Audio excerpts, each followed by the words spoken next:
Hello student, मैं हूँ रीना। आप देख रहे हैं रीना एकेडमी चैनल। आप सभी का मेरे चैनल पर स्वागत है। मैं अपने आज के इस वीडियो में आपके लिए लाई हूँ कक्षा 4 हिंदी व्याकरण का पार्ट नंबर 14 यानी लेसन 14, जिसमें आज हम सभी लोग विराम चिन्ह के बारे में पढ़ेंगे। तो स्टूडेंट, आप सभी अंत तक बने रहे हमारे साथ इस वीडियो में। इस वीडियो के अंत तक आपको इस पाठ से संबंधित संपूर्ण जानकारियां दी जाएगी। तो आइए इस पाठ को हम पढ़ना और समझना शुरू करते हैं। जैसा कि हमारा पाठ का जो नाम है, यानी हम इस पाठ में पढ़ने वाले विराम चिन्ह के बारे में। तो सबसे पहले हम विराम चिन्ह का क्या अर्थ होता है ये आपको बता दें। तो स्टूडेंट, विराम का अर्थ होता है रुकना, यानी थोड़ी देर के लिए ठहरना। हमें अपने विचारों को सही प्रकार से स्पष्ट करने के लिए बीच बीच में रुकना पड़ता है। लिखते समय इस प्रकार के रुकने के लिए हम कुछ चिन्हों का प्रयोग करते हैं और इन चिन्हों को विराम चिन्ह कहते हैं। मीन्स की अगर जब हम अपनी बात को किसी से कहते हैं, किसी से हमारी जब बातचीत होती है, तो हम लगातार नॉन स्टॉप बोलते ही तो नहीं जाते हैं ना, बीच बीच में हम थोड़ा सा रुक भी लेते हैं, सांस ले लेते हैं। तो इसीलिए जब लिखते हुए हमें जो है कोई अपनी बात को हम लिखते हैं, अपने भावों और विचारों को हम किसी कागज पे प्रकट करते हैं, उसको लिखते हैं, तो बीच बीच में जहाँ पे थोड़ा सा रुकने की आवश्यकता पड़ती है, जरूरत पड़ती है, वहां पर हम उचित विराम चिन्ह को लगाते हैं। तो इन्हीं चिन्हों को ही विराम चिन्ह कहते हैं। आगे इनकी परिभाषा है, भाव व विचारों को स्पष्ट करने के लिए बीच में रुकने के लिए जिन निर्धारित चिन्हों का प्रयोग किया जाता है उन्हें विराम चिन्ह कहते हैं। अर्थात जब हम अपने मन के भावों को, अपनी फीलिंग को, अपने विचारों को जब हम किसी कागज पे लिखते हैं तो वहां बीच में रुकना पड़ता है, जैसे थोड़ी देर के लिए रुकना पड़ता है। तो वहां पे हम जो है कि कॉमा लगाएंगे, कॉमा यानी कि अल्प विराम लगाएंगे। हमारी बात पूरी हो जाती है, सेंटेंस खत्म हो जाता है, वाक्य हमारे पूरे होते हैं, तो वहां पे हम पूर्ण विराम लगाते हैं। और कहीं पे कोई बात प्रश्न किया जाए तो वहां पे हम प्रश्नवाचक चिन्ह लगाते हैं। तो इस तरह से इन निर्धारित चिन्हों को, मतलब जहां पे जिन चिन्हों का प्रयोग होना चाहिए वहां पर उसको हम लगाते हैं, तो उसे ही विराम चिन्ह कहते हैं। तो आइए आगे पार्ट में कुछ विराम चिन्ह के बारे में विस्तार से जान लेते हैं। तो इसमें सबसे पहले हम पढ़ेंगे पूर्ण विराम के बारे में। तो पूर्ण विराम, जैसा कि आप यहाँ पे देख सकते हो, खड़ी पाई की तरह है। तो किसी बात के पूरा होने पर पूर्ण विराम लगाया जाता है। अर्थात जब हमारा वाक्य पूरा हो जाता, हमारा सेंटेंस पूरा हो जाता है लिखित भाषा में, तो उसमें हम ऐसे खड़ी पाई की तरह निशान लगा देते हैं, तो यही पूर्ण विराम कहलाता है। जैसा कि आप यहाँ पे एग्जाम्पल में भी देख सकते हैं, यह फूल बहुत सुंदर है, ये वाक्य पूरा हो गया तो यहाँ पे पूर्ण विराम लगा है। यानी जब वाक्य पूरे होते हैं तो वहां पे लास्ट में या अंत में पूर्ण विराम लगाया जाता है। अब नेक्स्ट विराम चिन्ह है हमारा अल्प विराम। अल्प विराम को इंग्लिश में कॉमा भी बोलते हैं। तो किसी विशेष शब्द पर बल देने में, समान शब्दों को अलग करने में, उपवाक्यों तथा वाक्यों को अलग करने के लिए विराम चिन्ह अल्प विराम चिन्ह का प्रयोग किया जाता है। जैसे पिताजी बाजार से फल, मिठाई और खिलौने लेकर आए, राम, श्याम, लता और रमा कल दिल्ली जाएंगे। अर्थात स्टूडेंट, यहाँ पर कोई ऐसा शब्द है जो बहुत ही महत्वपूर्ण है, इंपॉर्टेंट है, उस पे हमें बहुत ही खास बल देना है। जैसे यहाँ पे देख सकते हैं, विशेष शब्द पर बल देना, यानी कोई ऐसा इंपॉर्टेंट वर्ड आ गया जिसपे हमको बहुत ही ज्यादा बल देना है, तो वहां पे हम अल्प विराम यानी कॉमा लगा सकते हैं। और कुछ ऐसे शब्द जो सेम शब्द हैं उनको अलग अलग हमको करना है, तो वहां पे बीच में हम कॉमा लगाते हैं। और जहाँ पे जिन सेंटेंस पे दो वाक्य होते हैं, एक प्रमुख वाक्य और एक उसका उपवाक्य होता है, तो उन दोनों वाक्यों को अलग करने के लिए हम अल्प विराम यानी कॉमा का प्रयोग करते हैं। जैसे कि यहाँ एग्जाम्पल में हम समझ लेते हैं, पिताजी बाजार से फल, मिठाई और खिलौने लेकर आए। तो यहाँ पे फल और मिठाई जो है दो समान शब्दों को अलग करने के लिए यहाँ पे कॉमा लगाया गया है, यानी ये दोनों खाने की वस्तुएं हैं, तो इन दोनों को अलग करने के लिए बीच में कॉमा लगा है। अब आगे है, राम, श्याम, लता और रमा कल दिल्ली जाएंगे। यानी यहाँ पे भी एक समान जो है शब्द है, जैसे कि किसी का नाम है, किसी पर्सन का नाम है, किसी व्यक्ति का नाम है, बच्चों का नाम है, तो इन नामों को अलग करने के लिए यहाँ पे कॉमा लगा है। और यहाँ पे भी दो समान शब्द है बिल्कुल, और यहाँ पे जो है दो वाक्य हैं, इनको अलग करने के लिए अल्प विराम यानी कॉमा का प्रयोग किया गया है। अब नेक्स्ट हमारा विराम चिन्ह है प्रश्नवाचक चिन्ह। तो इसके बारे में पढ़ लेते हैं। जिस वाक्य में कोई प्रश्न पूछा जाता है उसके अंत में प्रश्नवाचक चिन्ह लगाया जाता है। अर्थात कोई हमारा सेंटेंस है जिसके जरिए हम किसी से प्रश्न पूछ रहे हैं, तो उस वाक्य के अंत में हमें प्रश्नवाचक चिन्ह लगाना पड़ता है। जैसे कि एग्जाम्पल में दिया गया है, तुम कहाँ जा रहे हो, यहाँ पे देख सकते हैं प्रश्नवाचक चिन्ह लगा है, क्वेश्चन मार्क लगा है। और तुम कैसे हो इत्यादि, मतलब इस तरीके के जितने भी वाक्य हम प्रयोग करेंगे जिसमें किसी से कोई प्रश्न किया गया हो, वहां पे ये वर्ड, ये जो है चिन्ह, प्रश्नवाचक चिन्ह का जो सिंबल है ये लगेगा।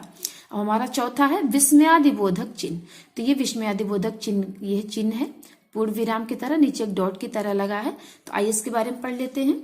विस्मय, हर्ष, शोक, इच्छा आदि मन के भावों को प्रकट करने के लिए विस्मयादिबोधक चिन्ह का प्रयोग किया जाता है।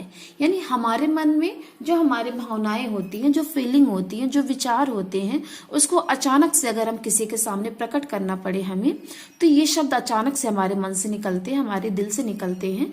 जैसे वो विस्मय का हो सकता है, यानी आश्चर्य भरा कोई शब्द हो सकता है। हर्ष यानी खुशी के शब्द हो सकते हैं। शोक यानी दुख के शब्द हो सकते हैं। इच्छा यानी आपके मन में क्या विचार चल रहे उसके जो है थ्रू कोई शब्द हो सकते हैं। तो ऐसे शब्दों के प्रयोग के लिए जो है उसको विस्मयादिबोधक शब्द कहते हैं। उनके सामने जो है ये विस्मयादिबोधक का चिन्ह, ये वाला जो चिन्ह इसको लगाते हैं। जैसे कि यहाँ पे आप देख सकते हैं, हमारा उदाहरण है, वाह यह तो बहुत सुंदर है। यानी कोई ऐसी खूबसूरत सी जगह जिसको देख के आपके मन से अचानक से वर्ड निकले वाह। और छी कितनी गंदगी है यहाँ, मतलब कोई बहुत ही गंदी सी जगह हो, वहां पे आप जाओगे तो आपके मुंह से अनायास ये शब्द निकल जाएंगे। यानी ये जो विस्मयादिबोधक शब्द होते हैं ये हमारे मुंह से अनायास ही निकलते हैं, अपने आप ही निकलते, पहले से हमारी कोई प्लानिंग नहीं रहती कि हम आगे ऐसा कहने वाले हैं। तो ऐसे शब्दों के सामने जो ये चिन्ह लगते हैं विस्मयादिबोधक के, पूर्ण विराम की तरह बस नीचे डॉट लग जाता है। अब आगे है उद्धरण चिन्ह। तो आप देख सकते हैं जो डबल ब्रैकेट वाला जो कॉमा होता है उसी को उद्धरण चिन्ह बोलते हैं हिंदी में। तो जब किसी के द्वारा कही गई बात को उसी रूप में प्रकट किया जाता है तो उद्धरण चिन्ह का प्रयोग किया जाता है।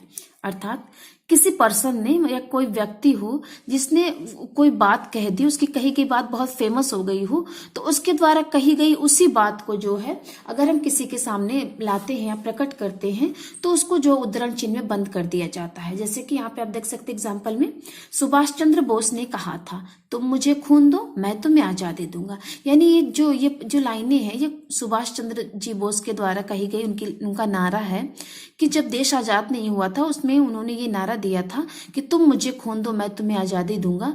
तो उनके द्वारा कही गई जो बात फेमस हो गई है और इसको देख सकते हैं आप उद्धरण चिन्ह में, यानी डबल कॉमा में बंद किया गया है। तो जो ये डबल कॉमा होता है, इन्वर्टेड कॉमा होता है, इसी को हिंदी में उद्धरण चिन्ह बोलते हैं। अब नेक्स्ट है योजक चिन्ह। तो योजक चिन्ह आप देख सकते हैं बच्चों, ये जो है यहाँ पे लेटी हुई पाई की तरह रहता है। दो शब्दों को जोड़ने अथवा तुलना करने के लिए योजक चिन्ह का प्रयोग किया जाता है। यानी जब दो शब्दों के जोड़े आते हैं और दो शब्दों के बीच में तुलना किया जाता है, डिफरेंस बताया जाता है, अंतर बताया जाता है, तो वहां पे योजक चिन्ह का प्रयोग किया जाता है। जैसा कि आप विलोम शब्द के जरिए समझ सकते हो। विलोम शब्द में दो शब्द के जोड़े होते हैं और वे जोड़े एक दूसरे का अपोजिट होते हैं, तो उनके बीच में ये चिन्ह जो है लगे रहते हैं। जैसा कि एग्जाम्पल में दिया गया है, माता पिता दिन रात, तो इसके बीच में ये चिन्ह लगे हैं। अब नेक्स्ट है हमारा कोष्टक। तो कोष्टक यानी इसको ब्रैकेट बोलते हैं, इसको हिंदी में कोष्टक बोलते हैं। इसके बारे में पढ़ लेते हैं। जब वाक्य से संबंधित किसी जानकारी को अलग से देना हो तब उस जानकारी को कोष्टक में दिया जाता है। यानी उदाहरण के लिए कोई वाक्य आप प्रयोग कर रहे हो और उस वाक्य में कोई एक शब्द बहुत ही ज्यादा डिफिकल्ट है, कठिन है, तो उस शब्द का अर्थ आसानी से समझने के लिए उसी शब्द के सामने ब्रैकेट में यानी कोष्टक में उसी शब्द का अर्थ लिख दिया जाता है, जिससे वो जो वाक्य हमारा वो आसानी से समझ में आने लगता है। इस एग्जाम्पल में देख सकते हैं, शिव जी को त्रिनेत्र। त्रिनेत्र का अर्थ बहुत से लोगों को नहीं पता होगा, तो त्रिनेत्र का यहाँ पे कोष्टक में सरल अर्थ बता दिया गया, तीन नेत्रों वाला भी कहते हैं। तो इस तरह से सबको समझ में आ गया कि शिव जी तीन नेत्र वाले थे। तो इस तरह से हमारे वाक्य का अर्थ समझ में आ गया। अब आगे है कुछ पॉइंट्स टिप्पणी। चिन्ह, चिन्ह, उद्धरण, यानी यहाँ पे जो चिन्ह लिखा है दो तरीके से और उद्धरण शब्द को दो तरीके से लिखा गया, तो ये दोनों ही वर्तनी यानी लिखने का जो तरीका है दोनों ही सही है। आप चाहे चिन्ह ऐसे लिखिए या ऐसे लिखिए, उद्धरण आप ऐसे लिखिए या फिर ऐसे लिखिए, दोनों ही लिखने का तरीका सही है। तो आइए स्टूडेंट दोबारा से एक बार इन चिन्हों को थोड़ा थोड़ा करके और समझने की कोशिश करते हैं। ये देखिए स्टूडेंट, ये पूर्ण विराम है खड़ी पाई की तरह, इसका नाम है पूर्ण विराम। ये वाक्य के पूरे होने के बाद लगता है। ये है अल्प विराम, जिसको इंग्लिश में कॉमा बोलते हैं। और कॉमा जो है किसी भी शब्द को जो है अलग अलग करने के लिए या किसी वाक्य को अलग करने के लिए बीच में लगाया जाता है। अब नेक्स्ट हमारा प्रश्नवाचक चिन्ह। किसी वाक्य में जब कोई किसी से प्रश्न पूछता है तो वहां पे ये चिन्ह लगता है। आप ये देख सकते हैं, ये प्रश्नवाचक चिन्ह है। अब नेक्स्ट है विस्मयादिबोधक चिन्ह। विस्मयादिबोधक चिन्ह कुछ ऐसे शब्द जो अचानक से हमारे मुंह से निकले तो उन शब्दों के सामने ये चिन्ह लगता है। पूर्ण विराम की तरह नीचे डॉट लग जाता है।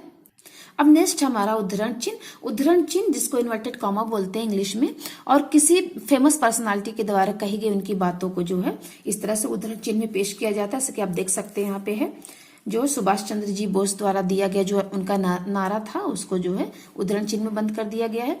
योजक चिन्ह। योजक चिन्ह जब दो शब्दों को अलग अलग करना हो, बताना हो, और दो शब्दों के जो जोड़े होते हैं उनके बीच में लगता है। जैसा कि आप देख सकते हैं, जैसे एग्जाम्पल के लिए आप समझ लें, विलोम शब्दों में रहता है।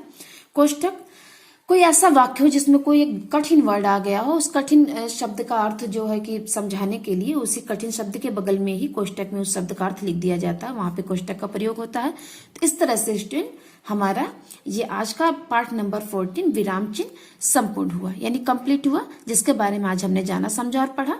तो स्टूडेंट आज की वीडियो में बस यहीं तक। मिलते हैं आपसे अपने अगले वीडियो में इसके प्रश्न अभ्यास के साथ। तब तक के लिए धन्यवाद।